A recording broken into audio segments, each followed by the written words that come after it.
नमस्ते सदा वत्सले मातृभूमि। हम लोग आज बात करने जा रहे हैं ऑनरेबल सुप्रीम कोर्ट के एक लेटेस्ट ऑर्डर की, जिसमें कि दो जजेस आपस में कन्फ्लिक्ट कर गए, जिसको हम ये कहते हैं कि दोनों डेविएट कर गए या फिर दोनों डिफर कर गए। दो जजेस और दोनों चीफ जस्टिस होने वाले हैं। मजे की बात यह है कि दोनों सीनियर मोस्ट जजेस हैं जो कि भविष्य के चीफ जस्टिस हैं, ऑनरेबल जस्टिस विक्रमनाथ और ऑनरेबल जस्टिस नागरत्ना। इन दोनों की अदालत में एक केस था। उस केस में सरकारी अधिकारी या फिर सरकार के कर्मचारियों के खिलाफ कैसे मुकदमा हो या सरकारी कर्मचारी के खिलाफ कैसे इन्वेस्टिगेशन बिठाया जाए, भ्रष्टाचार के मामलों में इन्वेस्टिगेशन की प्रक्रिया क्या है, भ्रष्टाचार के मामलों में इन्वेस्टिगेशन कब बिठाया जा सकता है, कब केस फाइल किया जा सकता है, कब कोर्ट में कॉग्निजेंस लिया जा सकता है, ये एक बड़ा विषय था। एक पीआईएल फाइल हुई थी एक संस्था के द्वारा, एक सोसाइटी के द्वारा, जिसने ये कहा कि section 17A prevention of corruption act का, प्रिवेंशन ऑफ करप्शन एक्ट का मतलब ये हो गया कि जो भ्रष्टाचार निरोधी कानून है या भ्रष्टाचार के मामले में सेक्शन 17A जोड़ा गया था 2018 में, यानी कि मोदी जी की सरकार आने के बाद।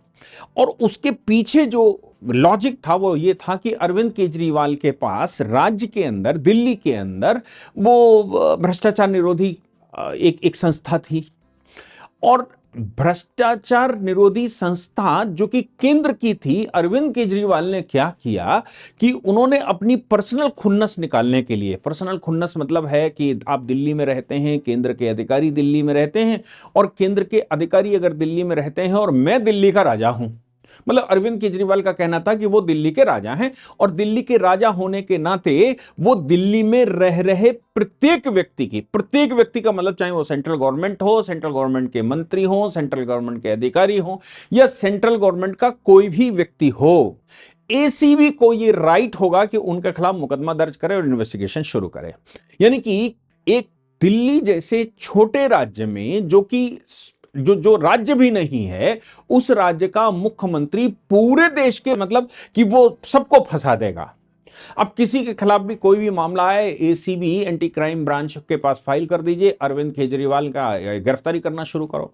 आपको याद होगा अरविंद केजरीवाल की जब पहली बार सरकार बनी थी तो उन्होंने पोस्टर बड़े बड़े लगवाने शुरू करे थे, इतने केंद्रीय अधिकारियों के खिलाफ मुकदमे कर दिए, इतने केंद्रीय अधिकारियों के खिलाफ इन्वेस्टिगेशन शुरू हो गया, इतने फला लोगों के खिलाफ इन्वेस्टिगेशन शुरू हो गया, इतने लोगों को गिरफ्तार करना शुरू कर दिया। अरविंद केजरीवाल ने एसीबी का मिसयूज करते हुए केंद्रीय अधिकारियों को, जिससे उनका कोई लेना देना नहीं है, जिनके बारे में वो कुछ एबीसीडी जानते भी नहीं है, उनके इन्वेस्टिगेशन शुरू कर दिए थे, उनके खिलाफ मुकदमे दर्ज करने शुरू कर दिए थे। उस समय आपको याद होगा तो केंद्र की home ministry, Rajnath ji home minister हुआ करते थे, राजनाथ जी ने उस समय काम करना शुरू कर दिया था, और उन्होंने सबसे पहले एक नोटिफिकेशन जारी किया था, ये कहा था कि एसीबी एंटी सरकार की नहीं है, वो केंद्र के नियंत्रण में है, क्योंकि दिल्ली जो है वो केंद्र शासित प्रदेश है। इसलिए उस समय ही 2017-18 में केंद्र सरकार ने ये प्रिवेंशन ऑफ करप्शन लॉज में सेक्शन 17A जोड़ दिया था, जिसमें ये कहा गया था कि कंसर्न गवर्नमेंट का मतलब है अगर भ्रष्टाचार का कोई मामला आता है तो कंसर्न गवर्नमेंट की अनुमति के बगैर या कंसर्न गवर्नमेंट के सैंक्शन के बगैर इन्वेस्टिगेशन शुरू नहीं किया जा सकता, और ना ही उस पर कॉग्निजेंस लिया जा सकता है। अभी तक का जो कानूनी प्रक्रिया है, आपको याद होगा कि सेक्शन 6A जोड़ दिया गया था दिल्ली स्पेशल पुलिस एस्टेब्लिशमेंट यानी कि सीबीआई के कानूनों में, और उस समय यह कहा गया था कि सीबीआई को इन्वेस्टिगेशन भी करने की जरूरत नहीं। ये मनमोहन सिंह जी की सरकार ने शुरू किया था, और यह कहा था कि सीबीआई को भी इन्वेस्टिगेशन सरकारी कर्मचारियों के खिलाफ तभी करने की अनुमति है जबकि इन्वेस्टिगेशन जबकि सैंक्शन ले लिए जाए। वो सुप्रीम कोर्ट में चैलेंज हो गया था। सुप्रीम कोर्ट ने उस समय दो बड़े जजमेंट आए थे, एक स्वर्ण स्वामी का आया था और एक विनीत नारायण का आया था। इन दोनों जजमेंटों में अलग अलग तरह की धारणा रखी गई थी, और यह कहा था कि सेक्शन 6A जो कि Delhi special police establishment act का है, जिसमें सीबीआई को अपने आप भ्रष्टाचार की खबर मिलते ही इन्वेस्टिगेशन करने का अधिकार है, वो बिना प्रोसिक्यूशन सैंक्शन के या बिना सरकार की अनुमति के नहीं हो सकता। सुप्रीम कोर्ट जब चैलेंज हुआ तो सुप्रीम कोर्ट ने यह कहा कि सैंक्शन तो समझ में तब आती है जब मुकदमा चलने जा रहा हो, लेकिन प्राइमा फेसाई इन्वेस्टिगेशन ही नहीं हो सकता। यह कानून गलत है, यह संशोधन गलत है, यह अवैधानिक है।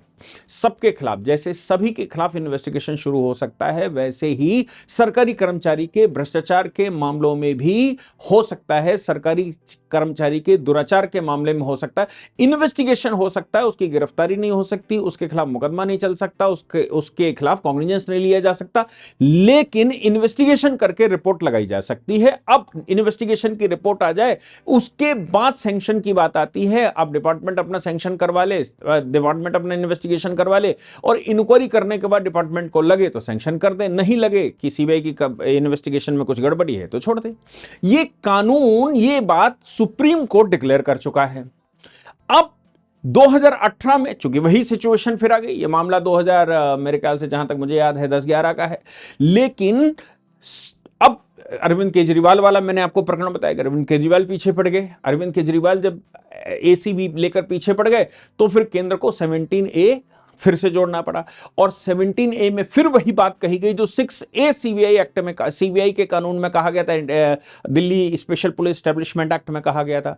तो सवाल ये पैदा होता है कि क्या 17A वैलिड है? अब एक फिर PIL आई और वही हवाला दिया गया। हवाले दो कानूनों के दिए गए, जिसमें कहा, दो जजमेंटों को दिए गए जिनमें कहा गया सुब्रमण्यम स्वामी का जजमेंट और विनीत नारायण का जजमेंट। ये दोनों ही जजमेंट ये कह रहे हैं कि भाई इन्वेस्टिगेशन जो है वो नहीं रोका जा सकता, और प्रोसिक्यूशन सैंक्शन का मामला बनता है। CRPC में और आज की BNSS में, इसमें भी ये प्रावधान है कि सरकारी कर्मचारी के खिलाफ, सरकारी कर्मचारी होने के नाते जो उसने ऑर्डर किए हैं, जो उसने आदेश दिए हैं, जो उसने नोटिफिकेशन किए हैं, जो उसने ट्रांजैक्शंस किए हैं, उन मामलों में उसके खिलाफ इन्वेस्टिगेशन करने से पहले, उसके खिलाफ कॉग्निजेंस लेने से पहले आपको सैंक्शन लेनी पड़ेगी, सरकार से सैंक्शन लेनी पड़ेगी। उसका कानून मैं बताता हूं। प्रिवेंशन ऑफ करप्शन एक्ट के सेक्शन 17A को अगर हम मिलाकर पढ़ेंगे तो वो ये कहता है कि भाई प्रिवेंशन ऑफ करप्शन के मामले में इन performance of his official duty, अगर उसने ऑफिशियल ड्यूटी की परफॉर्मेंस में कोई काम किया है तो ऐसी परिस्थिति में इन्वेस्टिगेशन हो सकता है। इन्वेस्टिगेशन के बाद ट्रायल नहीं शुरू होगा, कॉग्निजेंस नहीं लिया जाएगा जब तक कि डिपार्टमेंट सैंक्शन नहीं दे दे। डिपार्टमेंट के लिए इंक्वायरी एक्ट में, inquiry commission of inquiry act या इंक्वायरी कमीशन एक्ट में यह कहा गया था कि जब तक डिपार्टमेंट खुद इन्वेस्टिगेशन ना करवा ले, इंक्वायरी ना करवा ले और दोनों रिपोर्टें मैच ना कर जाएं, तब तक सैंक्शन नहीं दे सकता। यानी कि एवं रिपोर्ट आई और उसने कहा सैंक्शन, उसने कहा रिजेक्टेड, ये नहीं कर सकता। उसको ऐसी कोई इन्वेस्टिगेशन होती है, उसकी रिपोर्ट अगर उसके पास आती है तो उस रिपोर्ट के आधार पर उसको सबसे पहले एक इन्वेस्टिगेशन बिठानी है। उस इन्वेस्टिगेशन में वो उसको अगर मिलता है, उसको ये लगता है, डिपार्टमेंटल इंक्वायरी में लगता है कि भाई रिपोर्ट डिपार्टमेंट की भी आ गई कि हां भ्रष्टाचार का मामला बनता है, तो फिर सैंक्शन दे देगा। बिना इंक्वायरी किए वो सैंक्शन भी नहीं दे सकते। यानी कि अगर इन्वेस्टिगेशन कर लिया गया है और इन्वेस्टिगेशन किसी एजेंसी ने कर दिया है तो भी डिपार्टमेंट को इस पर कार्रवाई करने के लिए सैंक्शन लेनी पड़ेगी। ये एक कानून है। अब सवाल ये पैदा होता है, क्या सरकारी अधिकारी, जब उसमें पूरा का पूरा काफिला मिला हो, सरकारी कर्मचारी जिसमें प्रिवेंशन ऑफ करप्शन, वो करप्शन करता है, तो आजकल तो ये कहा जाता है भाई 5 रुपए अगर लगे, चवन्नी इनकी, अठन्नी इनकी, पाराना इनके, 1 रुपया इनका, 2 रुपया इनका, और नीचे से लेकर ऊपर तक सबका हिसाब बंधा हुआ है, सुविधा शुल्क। वो फाइल जैसे जैसे चलेगी उसका कमीशन देते हुए वो फाइल आगे बढ़ेगी। यानी कि अब सैंक्शन देगा कौन? प्रिवेंशन ऑफ करप्शन एक्ट के तहत अगर सैंक्शन की बात करते हैं और आप ये कहते हैं कि सैंक्शन सरकारी कर्मचारी के खिलाफ सरकारी कर्मचारी, डिपार्टमेंट देगा, और डिपार्टमेंट में सब लेयर बंधी हुई है, तो फिर सैंक्शन देगा कौन? ये सवाल है। अब सुप्रीम कोर्ट में जब मामला आया, PIL आई, तो PIL में यह कहा गया कि सेक्शन 17A, जो कि पहले ही सुब्रमण्यम स्वामी और विनीत नारायण के जजमेंट में इसी प्रकार के मामले पहले से अवैधानिक घोषित किए जा चुके हैं। इक्वलिटी बिफोर लॉ होनी चाहिए। जैसे आम आदमी के खिलाफ इन्वेस्टिगेशन हो सकता है, वैसे ही इन्वेस्टिगेशन सरकारी कर्मचारियों के खिलाफ हो सकता है। प्रोसिक्यूशन सैंक्शन वाला मामला आगे जब पड़ेगा तो देखा जाएगा। 2 जजेस की बेंच ने अपना अपना तर्क दिया।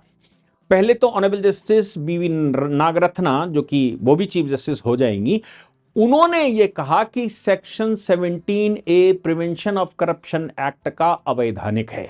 अवैधानिक का मतलब है कि वो शून्य है, क्योंकि वो इक्वलिटी बिफोर लॉ को पालन नहीं करता। आम आदमी की तरह ही सरकारी कर्मचारी आता है, उसके लिए कोई विशेष सुविधा नहीं होती, पहली बात।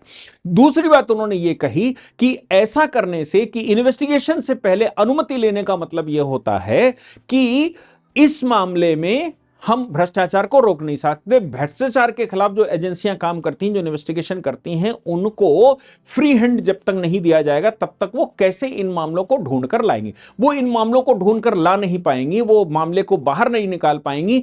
इसलिए ये जो जो जो सेक्शन 17 है ये अवैधानिक है। एक वर्डिक्ट आ गई।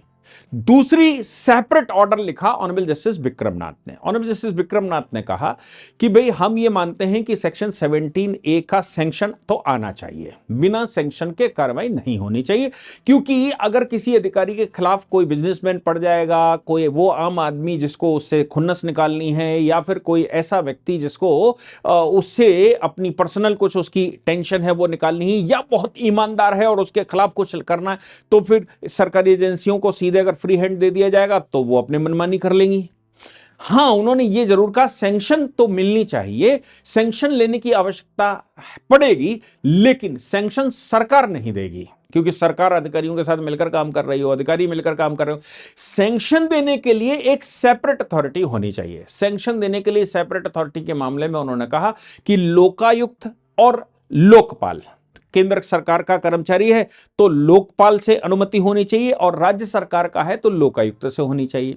आपको याद होगा कि महुआ मोइत्रा का मामला आया था। महुआ मोइत्रा का जो मामला आया था, जिसमें उन्होंने पार्लियामेंट के अंदर अपनी लॉगिन आईडी पासवर्ड किसी को शेयर कर दी थी, वो उस पर यूज करने लगा था, और पार्लियामेंट के अंदर क्या चल रहा है वो हीरानंदानी को पता लगने लगा था। ऐसे मामले में पार्लियामेंट ने उसको छोड़ दिया। पार्लियामेंट ने महुआ मोइत्रा को अवैध घोषित कर दिया था, और उनकी बोर्ड ने, मतलब पार्लियामेंट से उनको निकाल दिया गया था। लेकिन एसीबी वाले मामले में, या फिर सीबीआई पर इन्वेस्टिगेशन में लिख दिया गया था। सीबीआई इन्वेस्टिगेशन के मामले में लोकायुक्त के पास फाइल गई थी, लोकायुक्त ने सीबीआई की इन्वेस्टिगेशन को सैंक्शन दे दी थी। महुआ मोइत्रा फिर से हाई कोर्ट पहुंची थी, और उन्होंने कहा था कि सीबीआई ने जो इन्वेस्टिगेशन की रिपोर्ट लगाई उस पर लोकायुक्त ने बिना मेरा आर्गुमेंट सुने हुए सैंक्शन दे दी, जो ठीक नहीं है। मेरा आर्गुमेंट भी सुनना चाहिए लोकायुक्त को सैंक्शन देने से पहले। हाई कोर्ट ने यह कहा था प्रिंसिपल ऑफ नेचुरल जस्टिस के तहत अगर आपने सैंक्शन दी है तो फिर महुआ मोइत्रा को भी सुनना आवश्यक था। बिना महुआ मोइत्रा को सुने हुए सीबीआई की रिपोर्ट पर आपने सीधा सैंक्शन दे दिया, जो कि कानून की नजर में ठीक नहीं है। यानी कि ऑनरेबल जस्टिस विक्रमनाथ ये कह रहे हैं कि किसी भी सरकारी कर्मचारी, सरकार, सरकारी मंत्री, इनके खिलाफ इन्वेस्टिगेशन या प्रोसिक्यूशन सीधा नहीं होना चाहिए। होना तो चाहिए सैंक्शन, लेकिन सैंक्शन सरकार की बजाय लोकायुक्त या लोकपाल के द्वारा दिया जाना चाहिए, जो एक न्यूट्रल अथॉरिटी हो, और वो न्यूट्रल अथॉरिटी भी इस लेवल की होनी चाहिए कि वो सरकार के दबाव में काम ना करती हो। ऐसी परिस्थिति में दोनों की वर्डिक्ट जो है वो स्प्लिट वर्डिक्ट आ गई। स्प्लिट वर्डिक्ट का मतलब होता है दोनों की वर्डिक्ट सेम नहीं आई, दो जजेस की बेंच ने अलग अलग ऑर्डर कर दिए, जिसकी वजह से इंप्लीमेंट करना तो अब असंभव लगभग हो गया। इंप्लीमेंट क्या करेंगे, क्योंकि अभी तो ये नहीं पता है कि आखिर ऑर्डर क्या है। ऐसी परिस्थिति में अब ये दोनों की स्प्लिट वर्डिक्ट चीफ जस्टिस के पास जाएगी। चीफ जस्टिस पर नई बेंच बनाएंगे, नई बेंच इसकी सुनवाई करेगी, और सुनवाई करने के बाद कम से कम फुल बेंच, 3 जजेस की कम से कम बेंच बनेगी। ये 3 जजेस की बेंच इस पर सुनवाई करने के बाद ये फैसला लेगी कि वाकई में इस मामले में दोनों में से कौन सही है। तब की तब देखेंगे, लेकिन अभी मैंने आपको पूरे फैक्ट बताने की कोशिश करी। अब आपके पास सवाल है, आम आदमी क्या सोचता है? क्या सरकार के किसी भी मंत्री, सरकार के किसी भी अधिकारी, सरकारी कर्मचारी के खिलाफ सीधी इन्वेस्टिगेशन बैठ जानी चाहिए? विक्रमनाथ साहब तो कह रहे हैं कि अगर सरकारी जो इन्वेस्टिगेशन करने वाली एजेंसी है वही दुरुपयोग करने लगे, तो अगर उसको सैंक्शन की जरूरत नहीं पड़ेगी, तो वो सीधा दुरुपयोग करके बार्गेन करने लगे तो क्या होगा? तो एक विक्रमनाथ साहब का ये मानना है। दूसरा, नगरत्ना साहब ये मान रही हैं कि नहीं, अगर इस पर सैंक्शन लगाई जाएगी, इसको एजेंसी को रोका जाएगा, तो रोकने का मतलब ये होगा कि भ्रष्टाचार पर जो लगाम लगाना चाहते हैं वो ठीक नहीं होगा। तो दोनों ही बातें सामने हैं। लोकायुक्त के सैंक्शन वाली बात की सैंक्शन तो होना चाहिए, लेकिन लोकायुक्त या कोई अधिकारी बैठना चाहिए जो जज, लोकायुक्त का मतलब लोकायुक्त या लोकपाल का मतलब होता है सुप्रीम कोर्ट या हाई कोर्ट का रिटायर्ड जज, उसके पास फाइल जाए और वो पहले उसके इन्वेस्टिगेशन की रिपोर्ट को देखे और उसके बाद सैंक्शन करे, तब बात मानी जाती है। और दूसरी तरफ यह है कि किसी की सैंक्शन की जरूरत नहीं है, सीधा इन्वेस्टिगेशन शुरू करो और उसके खिलाफ मुकदमा चालू करो। इस मामले में जो मैंने प्रकरण बताया कि केजरीवाल जैसे लोग बैठ जाएं और वो पर्सनल खुन्नस निकालने के उद्देश्य से ये सब शुरू कर दें, तो ये दोनों ही विषय बड़े गंभीर हैं, बड़े क्रिटिकल हैं।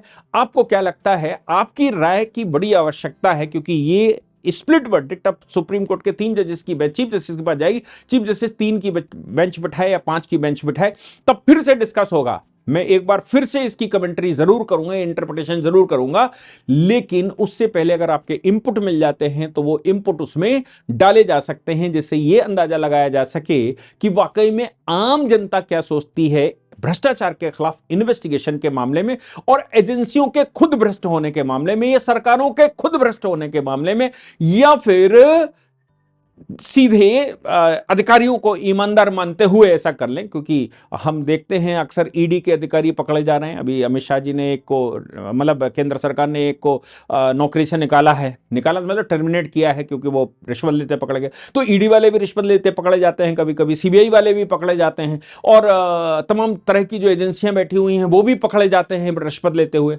ऐसी परिस्थिति में कोई अधिकारी बिगड़ जाए और इन्वेस्टिगेशन शुरू कर दे, या फिर सीधे इन्वेस्टिगेशन शुरू करने की बात आनी चाहिए। आपकी राय, एक्सपर्ट नॉलेज अगर आपके पास रहती है या कुछ आपके सुझाव रहते हैं, निश्चित तौर से हमें दीजिए, हम उसको एक बार इसमें डालने की कोशिश करेंगे। जय हिंद, जय भारत, वंदे।